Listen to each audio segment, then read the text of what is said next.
Hello guys, welcome to my channel. आज हम देखेंगे कॉमेडी मूवी स्टार्ट करने से पहले लाइक और सब्सक्राइब कर देना।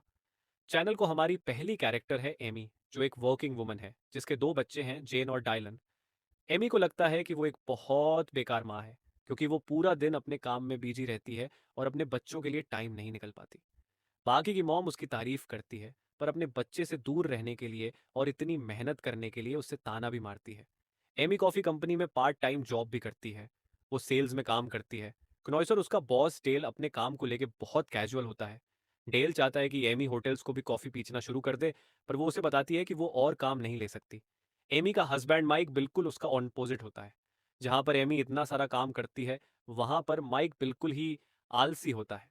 क्नॉइस वो ना ही काम में और ना ही बच्चों को पालने में का हाथ पटाता है और पूरा दिन घर पे बैठा रहता है। एक दिन से ऑनलाइन किसी औरत के साथ अफेयर क्नॉइस पकड़ लेती है। माइक माफी मांगने की बजाय उससे कह देता है कि वो उस औरत को पसंद करता है, तो एमी उसे घर से बाहर निकल देती है। अगली सुबह एमी बच्चों को बता देती है कि माइक एक वेकेशन पे गया है और वो लोग उसके बिना काम चला लेंगे। उस दिन एमी का डॉग चलते चलते गिर जाता है। एमी बहुत जल्दी में अपने बच्चों को वो छोड़ने चाहती है, ताकि उसे डॉक्टर के पास ले जा सके। स्कूल पहुंच के एक टीचर उसकी खिड़की पे नॉक करके उसे डरा देती है, जिसकी वजह से वो अपने ऊपर कॉफी गिरा देती है। वो एमी को बताती है कि आज एक सरप्राइज मीटिंग होने वाली है। जब डॉक्टर के पास पहुंचती है, उसे पता चलता है कि उसका डॉग को है नॉइस, जिसका मतलब यह है कि वो एक दो दिन ज्यादा करेगा। उसका दिन और खराब होता जाता है। वो अपने काम पे, बच्चों को उठाने के लिए, उन्हें सॉकर प्रैक्टिस छोड़ने के लिए और पीटीएम मीटिंग हर जगह लेट हो जाती है। पीटीएम मीटिंग में आके पता चलता है कि वो मीटिंग किसी भी काम की नहीं, पर एक बेक सेल के बारे में है। लेट होने की वजह से पीटीए की हेड एमी को क्नॉइस कुछ काम दे देती है। एमी हेच पार्ट्स से गुस्सा हो जाती है और पैरासिटार्ट्स एसोसिएशन को छोड़ देती है। मीटिंग के बाद एमी एक बार में जाती है, जहां पर उसे दो मॉम्स मिलते हैं। वो एमी सीपी डीएम मीटिंग में हार ना मरने की वजह से हो जाते हैं और उससे दोस्ती कर लेते हैं। वो बहुत पी लेते हैं और कहती है कि उसे सुबह घर का सामान लेने जाना है। क्नॉइसिस लिए उन्हें घर चले जाना चाहिए, पर वो सब सुपरमार्केट चले जाते हैं और इधर उधर से रैंडम सामान खरीद के मस्ती करते हैं। अगले दिन बिल्कुल बदल जाती है। वो अपने बच्चों को खुद नाश्ता बनाने के लिए बोलती है। माइक के स्पोर्ट्स कार में उन्हें स्कूल छोड़ती है और लंच के लिए उन्हें कुछ पैसे दे देती है। जब स्कूल में बाकी मॉम्स उसे पीटीए मीटिंग के बारे में रिमाइंडर देती है, वो उन्हें बताती है कि वो मीटिंग में नहीं आएगी। वो काम पर भी नहीं चाहती। अब तक उसे बस 3 दिन के पैसे मिल रहे थे, जबकि वो रोज काम पे जाती थी। वो डेल को कह देती है कि अगर उसे उस दिन के पैसे मिलेंगे, तभी वो काम पे आएगी। लंच करने के बाद वो किंकी और कालरा को फोन करती है और वो दिन एक मूवी देखना चाहते हैं। वो एक रेस्टोरेंट जाते हैं और बात करने लग जाते हैं। एमी उन दोनों को बताती है कि उसने बहुत जल्दी शादी कर ली थी, क्योंकि वो प्रेग्नेंट हो गई थी और इसी की वजह से उसने अपनी पूरी जवानी खो दी थी। तभी वहां पर किक्की का हस्बैंड जाता है और उससे पूछने लगता है कि वो घर पे बच्चों के साथ क्यों नहीं है, क्योंकि उससे माफी मांगती है और तुरंत घर की ओर निकल जाती है। इस बात से वो दोनों परेशान होते हैं। अगले दिन पे जाती है और खुद खाना बनाने के बजाय एक दुकान से खाना खरीद के आ जाती है। इस बात से पीडीए की बहुत परेशान होती है और देती है कि क्नॉइस उसके बच्चों को इस बात की पनिशमेंट देगी। एमी उसके बाद को उसकी क्लास ले जा रही होती है। जब उसे पता चलता है कि बिल्कुल पसंद नहीं है, तो वो बीच में मुड़ जाती है और उसे आती है, वहां पर काम करती है। तो वो दोनों फ्री में मजे कर पाते हैं, पर बात करते करते गलती से देती है और जैन को चिंता हो जाती है कि उसका डाइवोर्स होने वाला है। दूसरी ओर पीडीए की हेड सॉकर कोच को बोल के जैन को टीम से निकलवा देती है।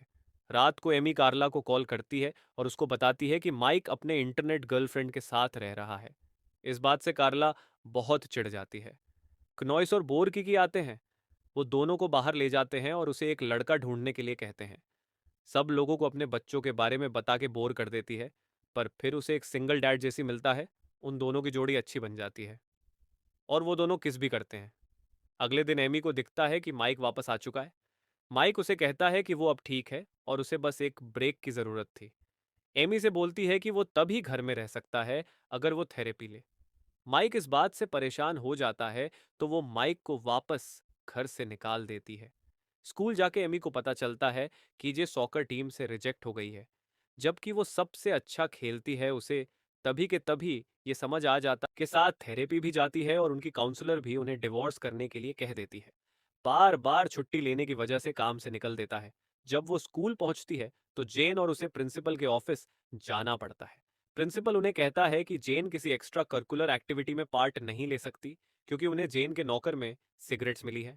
क्नॉइस वो दोनों प्रिंसिपल को बताते हैं कि ये ने उसे बदला लेने के लिए किया है, पर वो उनकी नहीं सुनते से बहुत गुस्सा होती है और उस पर सीरियस ना होने की वजह से चिल्ला देती है।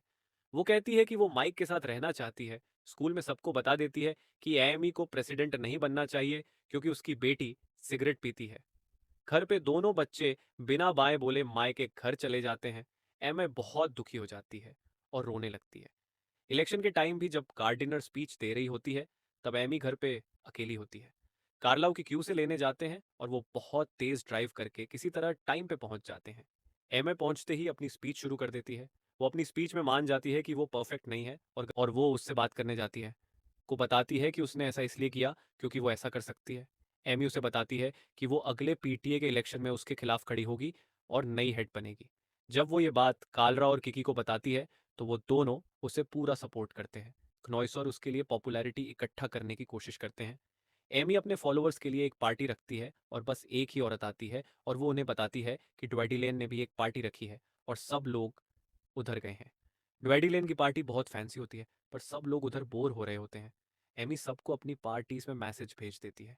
क्नॉइस और सबको लगता है कि पार्टी ज्यादा फन है, इसलिए सब पार्टी छोड़ के एक एक घर चले जाते हैं। सब लोग उधर मजे कर रहे होते हैं। परफेक्ट को शक हो जाता है। वो सबको चेक करने के लिए खुद ए के खर्चा आती है। उसका शक यकीन में बदल जाता है और वो डिसाइड करती है कि वो ए से बदला लेगी। क्नॉइस जब सारी मॉम्स चली जाती है जैसे ही उधर आ जाता है और दोनों रात साथ में बिताते हैं। अगले सुबह सब लोग बहुत होते हैं और एमी इलेक्शन जीत जाते हैं। बाहर निकल के एमी को रोते हुए दिखती है। वो उससे जाके बात करती है और उससे पता चलता है कि लाइफ टूट रही है। उसका पति जेल जा रहा है और वो इलेक्शन भी हार चुकी है। ऐसी सिचुएशन में हार मान जाती है और जिनके लाकर में सेलेक्ट रखने के लिए सॉरी भी कहती है। अगले दिन बच्चे वापस आ जाते हैं। एमी को पता चलता है कि जेम्स सॉकर टीम में सेलेक्ट हो गई है और डायलर ने खाना बनाना भी सीख लिया है। कुछ देर बाद एमी को डेल का कॉल आता है और डेल उसे उसकी पसंद की कोई भी सैलरी देने को तैयार हो जाता है। किकी का हस्बैंड उसको सुनने और हेल्प करने लग जाता है और कायला अपने बच्चों के लिए और मेहनत करना शुरू कर देती है। एमे जैसे के साथ एक रिलेशनशिप शुरू कर देती है और उन तीनों की दोस्त बन जाती है और उन्हें वेकेशन पे लेके जाती है।